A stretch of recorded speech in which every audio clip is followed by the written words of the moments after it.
మన దేశంలో కార్పొరేట్ సెక్టర్లో 2 రకాల కార్పొరేట్లు ఉన్నారు.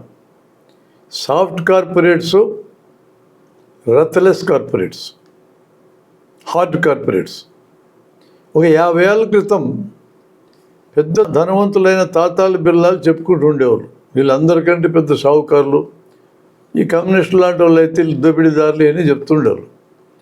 ఇప్పుడు హార్డ్ కార్పొరేట్స్ వచ్చినాక, రత్లెస్ కార్పొరేట్స్ వచ్చినాక తాతాలు బిర్లాలు చాలా మంచి వాళ్ళ కింద మారినారు. ఈ మధ్య రతన్ టాటా మరణిస్తే ఆ టాటా సంస్థలకు ఉన్నటువంటి ఆదాయం 65% చారిటీకి ఇస్తున్నారని బయటకు వచ్చింది. ఎంత గొప్పలని మనం మెచ్చుకుంటున్నాం కదా. మరి ఒకప్పుడు ఈ తాతాలను కదా దోపిడీదారులు తిట్టినారు 50 ఏళ్ళ క్రితం. అప్పుడు కూడా వాళ్ళు చారిటీకి ఇస్తుండే వాళ్ళే. కానీ పిల్లికి బిచ్చం పెట్టినటువంటి కార్పొరేట్లు వచ్చారు మనకి. అదానీలు, అంబానీలు, ఇలాంటి బ్యాచ్ ఉంది. వీళ్ళు సొంతంగా ఆస్తులు లక్షల కోట్లు పెంచుకోవడమే, ఎటువంటి కనికరమైన సమస్య లేదు. ఏం పని చేసినా లాభం కోసమే. వీళ్ళకి రాజకీయ ప్రతినిధులు కూడా ఉంటారు, వీళ్ళ యొక్క ప్రతినిధులు.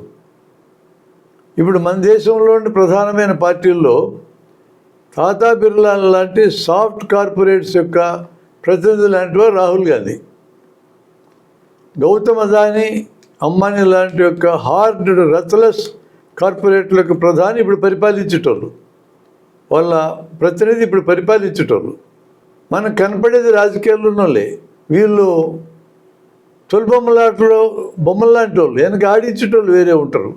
ఈ ఆడించేటోళ్ళు తాతాలు బిర్లాలు, అదానీలు, అంబానీలు.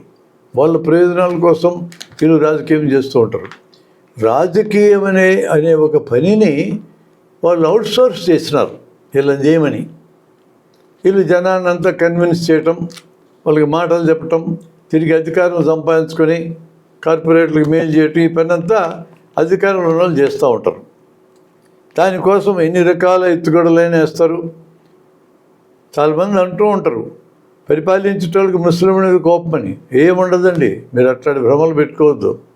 ముస్లింలు ఉండాలి, భయపడుతూ ఉండాలి. భయపడుతూ ఉన్న వాళ్ళు గుంపు అయితే ఉండాలి.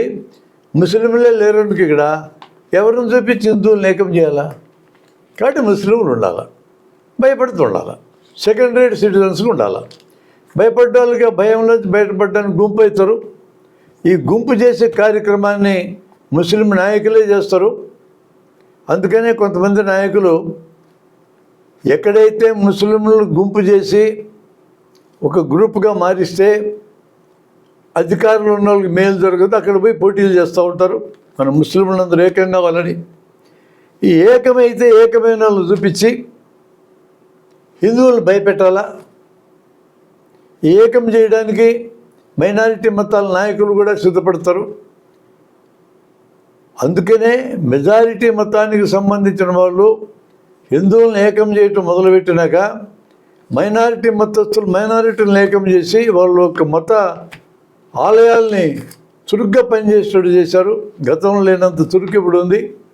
వాళ్ళు అట్లా గుంపులైతుంటేనే గుంపులను చూపించి చూసావా ముస్లింలు లేకపోయినారు, క్రిస్టియన్లు లేకపోయినారు, వాళ్ళందరూ పెరిగి హిందువులకు ప్రమాదం చేస్తారని మెజారిటీని భయపెట్టాలా. అప్పుడు మెజారిటేరియనిజం అనేది రంగంలోకి వస్తుంది. భయపెట్టిన తర్వాత వీళ్ళని ఓటర్ల కింద మార్చుకోవాలా. మనం పదే పదే గెలుస్తూ ఉండాలా. గెలిచి ఎవరికి సేవ చేయాలా? అదానీలకి, అంబానీలకి సేవ చేయాలా. ఇది అసలు విషయం. ఈ విషయం తెలియనంతకాలం ఏమనుకుంటాం జనము? ఆ పార్టీ ఈ పార్టీ అనుకుంటాం, ఆ పార్టీ అంటే ఈ పార్టీ అంటే జాగ్రత్తం, చొక్కాలు దించుకుంటూ ఉంటాం, కేకలేస్తూ ఉంటాం, అరుస్తూ ఉంటాం. పార్టీ ఓడిపోతే అంతా మేలు జరగదు అనుకుంటాం. ఏమీ జరగదు. కార్పొరేట్లు ఉన్నంతకాలం కార్పొరేట్లు తమ లాభాల కోసం దేన్నైనా మ్యానిపులేట్ చేయగలిగే సామర్థ్యం వాళ్ళకు ఉన్నంతకాలం ఏమీ మార్పు రాదు. కాబట్టి అసలు ప్రాబ్లం కార్పొరేట్ల దగ్గర ఉందనేది మనం గుర్తించాలా. ప్రాబ్లం రాజకీయ నాయకుల దగ్గర కాదు.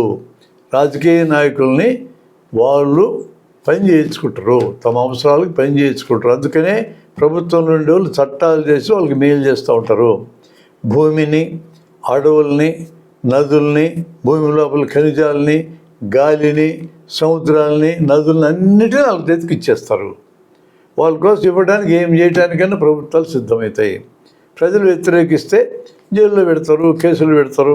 ఇంకా వ్యతిరేకించి తీవ్రంగా ఉంటే లేపేస్తారు అంతే.